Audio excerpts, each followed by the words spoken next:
unboxing RC ini. Oke, kita buka pisaunya dulu. Karter ini tajam ya, hati-hati sama karter ini ya. Kita lihat, cek sekelilingnya. Ini dari Shopee ya, saya beli di Shopee. Hobi dan koleksi radio kontrol. Nah, semuanya sama, padahal itu barangnya berbeda-beda. Oke, langsung aja. Mantap, kita unboxing RC ini. Ini belum pernah saya unboxing ya. Nih masih terbungkus rapi, plastik-plastiknya semua masih rapi sekali. Oke, nih cek, langsung aja lah, tidak payah bertele-tele, kita unboxing kebalik ya nih. Oke.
Oke, selanjutnya kita pasang ini ya. Ini nanti kita pasang di sini. Nah, dan nanti jadinya seperti ini. Nah, ini nanti memakai baut yang nomor 1 ya. Pakai baut nomor 1. Nah, ini dia. Nah, dan sok-soknya sudah. Oke. Untuk selanjutnya nanti kita tinggal pasangkan ke sini ya. Sudah hampir jadi deh, belum, masih lama, masih proses. Oke, kita lanjut pemasangannya.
sudah jadi kerangkanya, jangan susah payah, harusnya jadi juga ya. Ini sudah mulai jadi, tinggal kita rakit sasis-sasisnya. Oke, mantap, tonton videonya sampai dengan selesai. Terima kasih banyak. Tonton, check it out.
gas.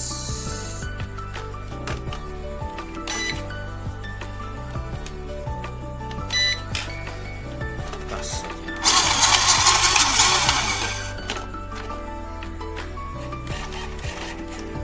Kita gas. Oke, saksikan video tesnya. Buat ini propo ya. Oke, ini bro.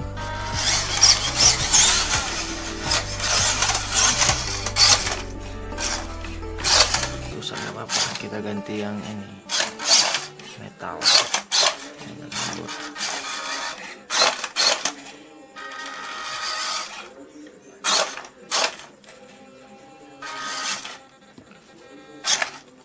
Oke, selesai. Langsung kita tes cekidot, tes drive-nya. Oke, terima kasih ditonton videonya. Keren, masya Allah.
keren.